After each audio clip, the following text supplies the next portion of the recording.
राम राम है सारा ने स्वागत है अपने चैनल पर। यह जो वीडियो है वो प्री रीट मैथ की लेवल फर्स्ट के लिए जो पेपर में आए थे उनका पूर्ण सॉल्यूशन किया हुआ है। ठीक है, अगर वीडियो पसंद आए तो लाइक कीजिए और शेयर ज़रूर कीजिए। मैथ का पहला प्रश्न देखो, अपरिमेय संख्या का दशमलव रूप होगा। अपरिमेय संख्या का दशमलव रूप, इसका आंसर क्या होगा? इसका आंसर होगा ऑप्शन सी, अनावर्ती अशांत दशमलव। ठीक है, नेक्स्ट प्रश्न देखो, संख्या 4570.321 में 5 व 2 का स्थानीय मान क्या होगा? इसका सॉल्यूशन देखते हैं। देखो, 5 का जो स्थानीय मान होगा वो होगा 500। 2 का स्थानीय मान क्या होगा? 2/100 के स्थानीय मान का गुणनफल पूछा, यानी 2/100। तो इससे 2 जीरो से 2 जीरो कट गई, 5 दूनी 10। तो इसका आंसर क्या होगा? बी 10।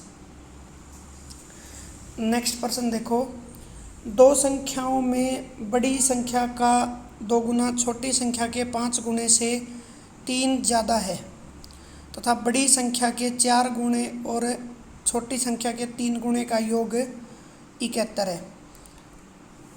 इसका सॉल्यूशन देखते हैं। देखो, दो संख्याओं में बड़ी संख्या जैसे x मान ली, बड़ी संख्या क्या होगी? x। ठीक है, का दुगना यानी 2x और छोटी संख्या के 5 गुणे से 3 ज़्यादा है, यानी -5y = 3 तथा बड़ी संख्या के 4 गुणे यानी 4x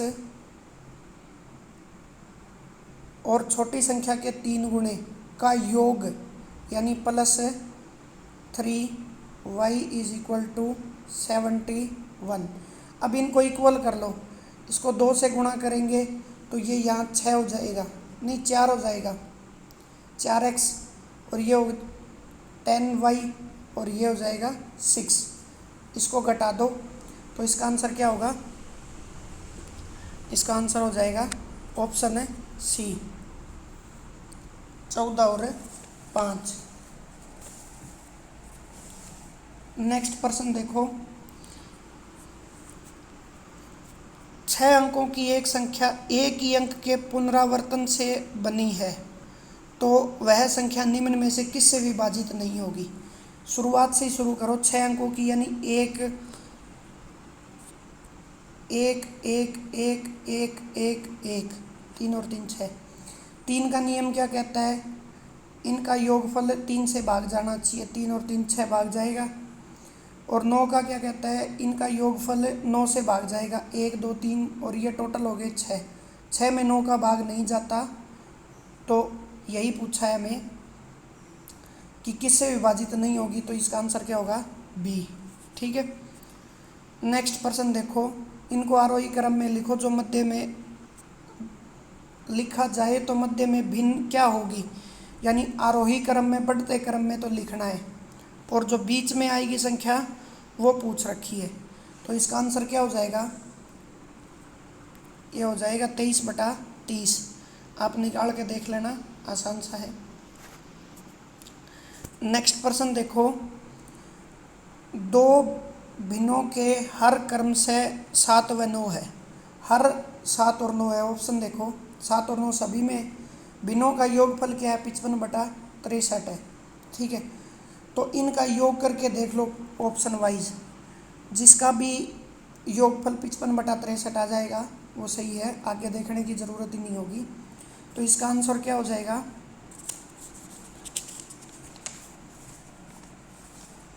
इसका आंसर हो जाएगा सी ऑप्शन, 3/7 और 4/9। नेक्स्ट प्रश्न देखो, दी गई आकृति में एल व एम समांतर है तथा पी व क्यू समांतर है। ये जो एल और ये एम समांतर है और पी और क्यू समांतर है। ठीक है, तब कोण 3 व कोण 5, एक तो ये वाला कोण और एक ये वाला कोण, इनका रिलेशन पूछ रहा है, तो ये कौन से कोण हो जाएंगे, तो ये संगत कोण होंगे, एक जैसे होंगे। ठीक है। नेक्स्ट प्रश्न देखो, 21 की पावर 12 गुणा में 23 की पावर 17 गुणा में 25 की पावर 19 के अभाज्य गुणनखंडों की संख्या ज्ञात करो। अब देखो 21 जो संख्या है वो अभाज्य गुणनखंड नहीं है, तो इसको अभाज्य गुणनखंड में पहले चेंज करो, यानी 3 की पावर 12 गुणा में 7 की पावर 12, ये अभाज्य गुणनखंड हो गए। 23 एक अभाज्य गुणनखंड है, तो 23 की पावर 17 और 25 का करो 5 की पावर 19 गुणा में 5 की पावर 19। ठीक है, तो इनका योग कर लो। अब जो आई है पावर का जो योग करोगे तो वो उनके गुणनखंडों की संख्या आ जाएगी। तो इनके गुणनखंडों की संख्या कितनी आएगी, टोटल 79। नेक्स्ट प्रश्न देखो, दो संख्याओं के मध्य अनुपात 5:7 है तथा इनका लघुत्तम समापवर्त्य 420 है, तो संख्याओं का अंतर ज्ञात करो। पहले तो हमें संख्या निकालनी पड़ेगी। 5 और 7 अनुपात में संख्या दे रखी है, तो देखो इसको सीधा करते हैं। दो संख्याओं का अनुपात दे रखा है 5 और 7, यानी 5 गुणा 7 बराबर क्या हो गया, 420। 35 की वैल्यू क्या आ गई, 420 के बराबर, तो 1 की वैल्यू क्या आ जाएगी, 12। 1 की वैल्यू अगर 12 आती है तो पहली संख्या होगी 60 और दूसरी संख्या 12 7 84, 12 7 84 हो गया। और इनका अंतर पूछ रखा है, तो अंतर कितना आ जाएगा, 24।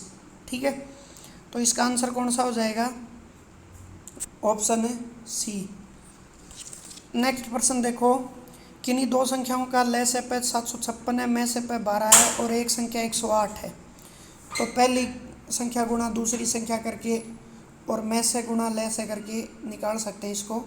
तो इसका आंसर कैसे होगा, 756 गुणा 12 भाग में 108, 12 नहीं में 108, 9 से किया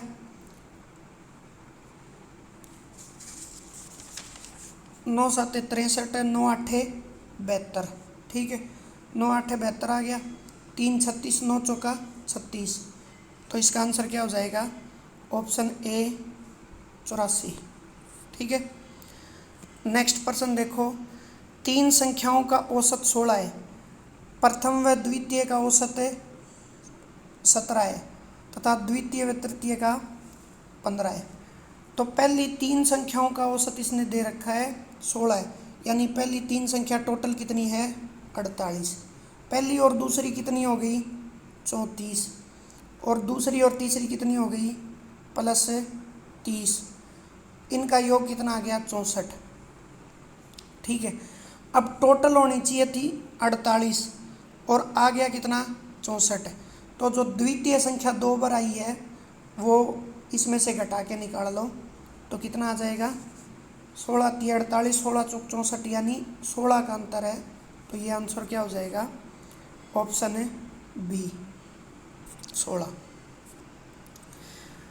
नेक्स्ट प्रश्न देखो, 80 वस्तुएं बेचने पर 20 वस्तुओं के विक्रय मूल्य के बराबर हानि होती है, तो हानि ज्ञात करो, हानि प्रतिशत ज्ञात करो। ठीक है, तो उसने टोटल वस्तुएं कितनी बेची, यानी जितनी खरीदी उतनी बेची, तो इसका क्रय मूल्य यानी सीपी क्या हो गया, 80। ठीक है, और 20 वस्तुओं के विक्रय मूल्य के बराबर हानि होती है, यानी 20 की हानि होती है, तो 20/80 गुणा में 100, 20 चौका 80, 4 25%।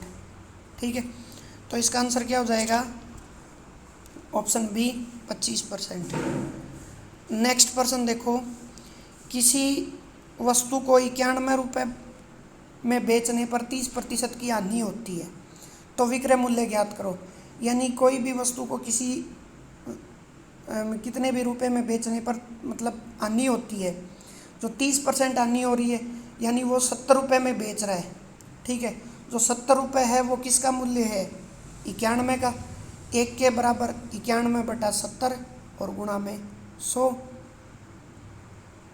एक जीरो से एक जीरो कट गई, 13 7 91 और 13 दायां 130। तो इसका आंसर क्या हो जाएगा? Option D 130। नेक्स्ट प्रश्न देखो, किसी राशि का साधारण ब्याज मूलधन का 1/4 गुना है, दर व समय का संख्यात्मक मान बराबर है, तो दर प्रतिशत ज्ञात करो। देखो, जैसे मान लिया कि 100 रुपये मूलधन था, उसका 1/4 यानी 25 रुपये क्या आया? ब्याज आया। ठीक है, तो ब्याज हो गया 25 रुपये, मूलधन हमारा 100 रुपये है, और दर व संख्या जो दर व समय का संख्यात्मक मान बराबर है। ठीक है, तो दर व समय का मान बराबर है, मतलब ये अगर जो दर x है तो समय भी x है। फॉर्मूला देखो, 100 गुणा x यानी x स्क्वायर। दोबारा से देखो, 100 गुणा x स्क्वायर बटे में 100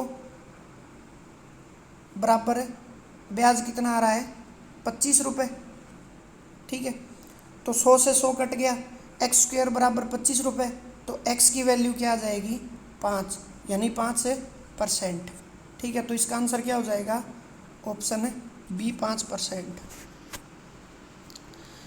नेक्स्ट देखो, 24 व्यक्ति 8 घंटे प्रतिदिन काम करके किसी कार्य को 39 दिन में समाप्त कर सकते हैं, तो 26 व्यक्ति 12 घंटे प्रतिदिन कार्य करके उस काम को कितने दिन में समाप्त करेंगे? इसका वो MDH वाला फॉर्मूला लगाओ। M मतलब मेन, 24 गुणा 8 घंटे गुणा 39 दिन। ठीक है, और कार्य का दे नहीं रखा तो सीधा छोड़ दो इसको, और ये हो गया 26 गुणा 12। ठीक है, तो पूछा गया है काम कितने दिन में समाप्त करेगा? 12 से काटो, 12 दूनी 24, 13 दूनी 26, 13 तिये 39। ठीक है, 2 से 2 कट गया, 8 तिये 24, तो इसका आंसर क्या हो जाएगा? 24 दिन में। ठीक है, नेक्स्ट प्रश्न देखो, एक समांतर चतुर्भुज का एक कोण अपने आसन कोण के दुगने से 15 डिग्री कम है। ठीक है, 15 डिग्री कम दे रखा है, तो समांतर चतुर्भुज के बड़े आसन कोण का माप ज्ञात करो। जो समांतर चतुर्भुज होता है उसके आसन कोणों का जो योग होता है वो 180 डिग्री होता है। ठीक है, 180 डिग्री। अब ऑप्शन से निकल जाएगा ये, 65 को 2 गुणा करो, 65 को 2 गुणा किया 130, 130 में से 15 कम किए 115। अब 115 प्लस 65 कितने आ रहे हैं? 180। तो इसने पूछा क्या है? समांतर चतुर्भुज में बड़े आसन कोण का माप क्या होगा? बड़ा कौन सा होगा? 115 डिग्री। तो आंसर सी सही होगा। नेक्स्ट प्रश्न देखो, दिए गए चित्र में बी कोण, बी जो ये है ये 70 डिग्री है, कोण सी 50 डिग्री, और ये जो दे रखा है कोण पी ये दे रखा है 90 डिग्री का। पहले तो देखो ये त्रिभुज बन रही है ABC, बी 70 सी 50, तो ये कितना हो गया? कोण ए जो पूरा कंप्लीट है 120 और 60। ठीक है, 120 और ये 60 हो गया, तो ये कोण कितने का दे रखा है? कोण पी 90 डिग्री का, 9 और 7 16, यानी ये दोनों हो गए 160 डिग्री। तो ये जो कोण है यहाँ वाला ये कितने का हो गया? 20 डिग्री का। अब अगर ये 20 डिग्री का आता है तो आगे क्या दे रखा है? देखो, कोण AQ नहीं, AQ जो लाइन है वो कोण CAP को का समद्विभाजक है, यानी 2 बराबर भागों में बांट रही है। तो ये जो कोण बचा था वो 40 डिग्री का बचा था, ये वाला, तो इनको बराबर बराबर भागों में बांट रही है, यानी मतलब 20 और 20 डिग्री का कोण बना रही है। तो इसका आंसर क्या हो जाएगा? Option D 20 degree. नेक्स्ट प्रश्न देखो, दिए गए चित्र में AOB वर्त का व्यास है, AOB जो वर्त का व्यास है, कोण ए बी सी, ये जो बी कोण है ये है 40 डिग्री का। ठीक है, कोण बी ए सी निकालना है, मतलब ये कोण निकालना है। ठीक है, तो कोण जो सी है वो इसकी परिधि पे कोण बना रहा है, यानी ये कोण कितने का हो गया 90 डिग्री का। 90 और 40 130 हो गए, और 130 180 में से कितने बचे 130 में से 180 में से 130 बचे 50 डिग्री। नेक्स्ट प्रश्न देखो, एक टंकी में 18 लीटर 750 मिलीलीटर दूध है, जिसको 25 जारों में जो एक ही माप के हैं पूर्णतः भरा जाता है, तो प्रत्येक जार में कुल कितना दूध आएगा। ठीक है, 18 लीटर यानी 18,750 लीटर दूध है, उसको आप अगर जो 25 से भाग करते हो तो इसका आंसर आता है 750। ठीक है, वही हमारा आंसर हो जाएगा, ऑप्शन है बी। नेक्स्ट प्रश्न देखो, एक आयत का विकिरण, जैसे ये कोई आयत है, ये कितने का दे रखा है 26 सेंटीमीटर का, परिमाप दे रखा है 68 नहीं 68, और उनका क्षेत्रफल निकालना है। ठीक है, तो इसका जो ट्रिपलेट से निकालोगे ना तो बिल्कुल आसान है, वरना अगर इसके अगर आपने कोई फॉर्मूला रट रखा है तो वो अलग बात है। जैसे ये 12, 5 और 13 एक ट्रिपलेट होती है। 13 का 2 गुना 26, 5 का 2 गुना 10 और 12 का 24। ये जो 24 और एक सेकंड में थोड़ा दोबारा से समझाता हूँ। एक आयत का विकर्ण 26 सेंटीमीटर है तथा परिमाप 68 है, तो क्षेत्रफल ज्ञात करो। देखो परिमाप दे रखा है 68, तो परिमाप का सूत्र क्या होता है 2 गुना लंबाई प्लस चौड़ाई, 2 गुना लंबाई प्लस चौड़ाई। ठीक है, ये कितना है 68, तो लंबाई प्लस चौड़ाई क्या आ जाएगा 34। ये बात समझ में आई। ठीक है, इसके बाद देखो ये जो दे रखा है हमें आयत का विकर्ण दे रखा है 26 सेंटीमीटर। ठीक है, अब एक ट्रिपलेट होती है 12, 5, 13। ठीक है, जो इस तरह के जो कोण ये कर्ण वगैरह निकालने का ये एक ट्रिपलेट होती है, थोड़ा सा ध्यान कर लियो। 12, 5, 13, तो 13 का 2 गुना का रखा है इन्होंने 26, 5 का हो जाएगा फिर 10 और 12 का 24। ठीक है, हमारी लंबाई प्लस चौड़ाई आनी चाहिए थी 10 से 34, तो 10 प्लस 24। ठीक है, तो अब अगर इनका क्षेत्रफल पूछ रखा है तो लंबाई गुणा चौड़ाई यानी 24 गुणा 10 है 240। ठीक है, नेक्स्ट प्रश्न देखो, एनसीएफ 2005 के अनुसार प्राथमिक स्तर पर गणित की पाठ्यचर्या में मूल सम्मिलित नहीं किया जाना चाहिए। गणित की पाठ्यचर्या में क्या सम्मिलित नहीं किया जाना चाहिए? संख्याबोध, मूलभूत संक्रियाएं, भिन्न संबंधी संक्रियाएं, रैखिक समीकरण बनाना। तो इसका आंसर क्या हो जाएगा? ऑप्शन डी, रैखिक समीकरण बनाना। नेक्स्ट प्रश्न दे रखा है, गणित निम्नलिखित में से किसका अध्ययन या विज्ञान है? ऑप्शन ए दे रखा है संख्याओं का, बी आकृतियों का, सी मात्रा का। संख्या, आकृति और मात्रा, ये तीन तो आपको समझ में आ भी जाएगी। देखो मेन समस्या इस ऑप्शन में आएगी आपको, संरचना परिवर्तन का। अब जैसे कोई आकृति थी ये ऐसे, अब इसको अगर ऐसे कर दिया जाए तो इसका भी तो अध्ययन किया ही जाता है। तो इस हिसाब से कौन सा ऑप्शन सही होगा? ऑप्शन डी, 1, 2, 3, 4 सभी सही है। ठीक है, नेक्स्ट प्रश्न देखो, गणितीय ज्ञान का निश्चित एवं ठोस आधार होता है, यह गणित की किस प्रकार की प्रकृति को दर्शाता है? ऑप्शन ए कठिनता, बी तार्किकता, सी आलोचनात्मक, डी अलंकारिकता। ठीक है, तो निश्चित तो देखो भाई पता नहीं इसका आंसर क्या होगा, बाकी मेरे हिसाब से इसका आंसर बी होना चाहिए, तार्किक।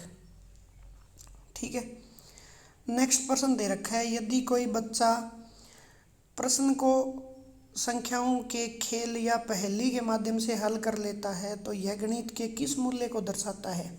जैसे ये कोई पहेली सी दे रखी है या खेल या पहेली इसमें भी दे रखा है, तो इसके माध्यम से हल कर लेता है, तो यह गणित का कौन सा मूल्य है? इसका आंसर क्या होगा? कलात्मक मूल्य। कलात्मक मूल्य में पहेली वगैरह से बच्चे को पढ़ाया जाता है या सिखाया जाता है। नेक्स्ट प्रश्न देखो, सत्य कथन का चुनाव करें। सत्य कथन का पहला ऑप्शन दे रखा है चिन्ह, ये जो दे रखा है मिलान चिन्ह टेली कहलाता है, ये बात भी सही है। आया चित्र सतत वर्गीकृत बारंबारता बंटन प्रदर्शित करता है, बिल्कुल सही है। तो इसका आंसर क्या होगा? ऑप्शन है सी, ए और बी दोनों सत्य हैं। नेक्स्ट प्रश्न देखो, गणितीय भाषा का अंग है संकेत, सूत्र, संख्याचर, उपरोक्त सभी। तो इसका आंसर क्या होगा? उपरोक्त सभी। संकेत भी होता है, सूत्र भी होता है, संख्याचर भी होते हैं। ठीक है। नेक्स्ट प्रश्न दे रखा है, निम्न में से गणित से भय का कारण नहीं है। गणित की तार्किक प्रकृति, संचयी प्रकृति, पाठ्य पुस्तकों में प्रतीकात्मक भाषा का प्रभुत्व और शिक्षा में संरचनात्मक समस्याएं। तो इसका आंसर क्या होगा? ऑप्शन ए, जो तार्किक प्रकृति है वो इसका भय नहीं है। संचयी प्रकृति है, मिला जुला जो रूप है उसके कारण है। प्रतीकात्मक भाषा का प्रभुत्व है, जैसे साइन वगैरह, कोई एक्स वाई ऐसे, तो उसका भी थोड़ा सा बच्चों में भय होता है। और संरचनात्मक समस्या भी होती है। नेक्स्ट प्रश्न दे रखा है, आगमन विधि का शिक्षण सूत्र नहीं है। आगमन विधि क्या होती है? उदाहरण से नियम चलने वाली। तो उदाहरण क्या होते हैं? हमारे लिए ज्ञात होते हैं, और नियम क्या होते हैं? अज्ञात होते हैं। तो इसका आंसर क्या होगा? Option A.